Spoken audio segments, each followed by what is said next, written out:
በስመ አብ ወወልድ ወመንፈስ ቅዱስ አሐዱ አምላክ አሜን። እንኳን ለጻድቁ አባታችን አቡነ ሀብተ ማርያም ዓመታዊ የዕረፍት መታሰቢያ በዓል በሰላም አደረሳችሁ አደረሰን።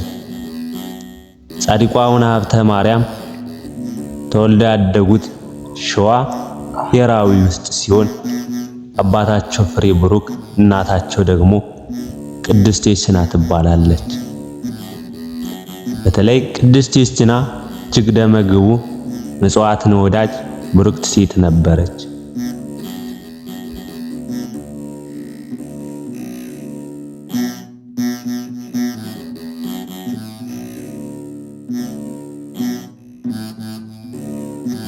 እንዲሁም ከጻድቁ መወለድ በፊት መንና ጭው ካለ በረሃ ገብታ ነበር።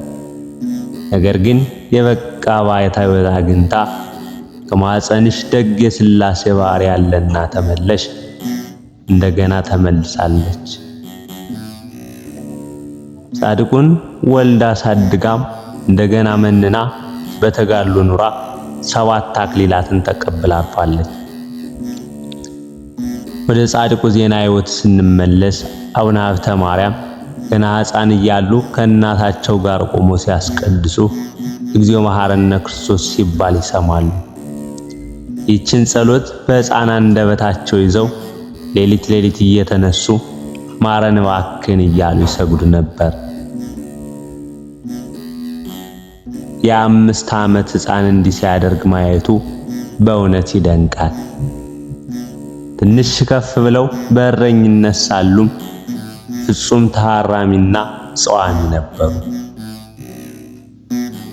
ጸጋው ስለበዛላቸውም ልጅ ሆነው ብዙ ታምራትን ሰርተዋል። የፈጣሪውን ስም ያቃለለውን አንድ እረኛም በአየር ላይ ሰቅለው አውለውታል።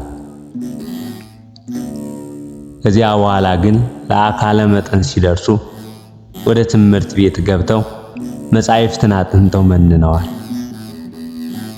በአባ መልከ ጼዴቅ እጅ ከመነኮሱ በኋላ የሰሩትን ትሩፋትና የነበራቸውን ተጋድሎ ግን የኔ ቢጤ ደካማ ሰው ሊዘረዝረው አይችልም። ባሕር ውስጥ ሰጥመው 500 ጊዜ ይሰግዳሉ።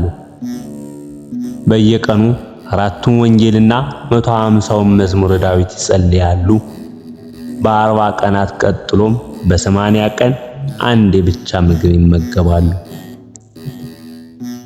ምግባቸው ደግሞ ሳርና ቅጠል ብቻ ነበር። በየዕለቱ ያለማስታጎል ማዕጠንት ያሳርጋሉ።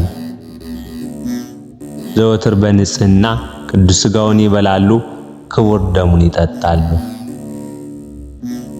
በፍጹም በልባቸው ውስጥ ቂምን መከፋትን አላሳደሩ። በእነዚህና በሌሎች ትሩፋቶቻቸው ደስ የተሰኘ ጌታም ለጻድቁ የእሳትና የብርሃን ሰረገላን ሰጥቷቸው በዚያ እየበረሩ ኢየሩሳሌም ይሄዱ ነበር።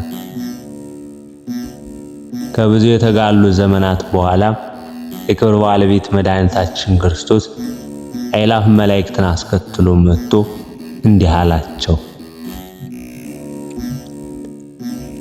ስለኔ ረሃብና ጥምን ስለታገስክ፣ ስለምናኔ፣ ስለተባረከ ምንኩስና፣ ስለ ንጹሕ ድንግልና፣ ቂምና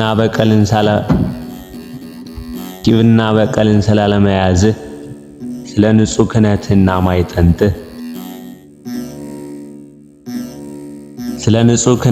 ማዕጠንትህ፣ ቅዱስ ወንጌልን በፍቅር ስለማንበብህ 7 አክሊላትን እሰጥሃለሁ። በሰማይም ከመጥምቁ ዮሐንስ ጎን 500 የዕንቁ ምሰሶች ያሉበትን አዳራሽ ሰጥቻለሁ። በስሜ የሚለምኑ በቃል ኪዳኔ የሚማጸኑትን ሁሉ እንደምምርልህ በእውነት በእኔ ምዬልሃለሁ ብሎ ቅዱሳን መላእክትም ሀብተ ማርያም ወንድማችን ሲሉ አቀፏቸው። ጌታችን ግን በዚያ ሰዓት 1-3 ሆኖ ታያቸውና አቅፎ 3 ጊዜ ሳማቸው። ከፍቅሩ ጽናትም የተነሳ ነፍሳቸው ከስጋቸው ተለየች፣ በዝማሬም ወሰዷት። ጻድቁ አባታችን የአቡነ ሀብተ ማርያም ረድኤታቸው በረከታቸው በሁላችን ላይ ይደር ለዘላለም በእውነት አሜን።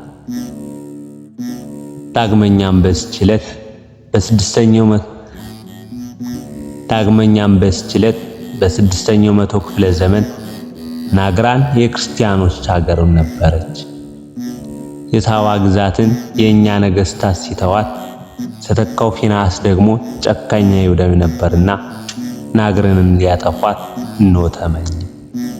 ቀጥሎም ሀገራችሁን ልጎብኝ ብሎ በማታለል ገባ። ወዲያውም ሕዝቡንና ካህናትን ሰብስቦ ክርስቶስን ካዱ አላቸው። ጽኑ ክርስቲያኖች ግን አይደረግም በማለት እርሱም ሊያስፈራራቸው አስቦ 4000 ያህል ካህናት ዲያቆናትና ምሁራንን ጨፈጨፋቸው። ይህን አድርጎ አሁንስ አላቸው። ሕዝቡ ግን አሁንም ከክርስቶስ ፍቅር የሚለየን የለም አሉት። ጨካኙ ፊናስም እንደገና ከሕዝቡ መካከል ከ4100 በላይ የሚሆኑትን ጨፈጨፈ። ታላቁን ቅዱስ ሂሩትንም የሕዝቡ መሪ ብዙ አሰቃይቶ ሰየፈው። ሚስቱን ቅድስት ድህማንም 2 ሴት ልጆቿን ሰይፈው ልጆችን እንደማጣጧት። ከዚያም ሰየፏት። ይህንን የተመለከቱ የናግራን ክርስቲያኖች ግን ስለ መፍራት ፈንታ በፈቃዳቸው እየተሯሯጡ ወደ እሳትና ሰይፍ ተሽቀዳደሙ። ከተማዋም እየነደደች ደም እየፈሰሰባት ለ40 ቀናት ያህል ቆየች። ይህን የሰማው የቅዱስ አፄ ካሌብም ደርሶ የተረፉትን ሲታደግ ፊናስን ከነ ወታደሮቹ አጥፍቷታል።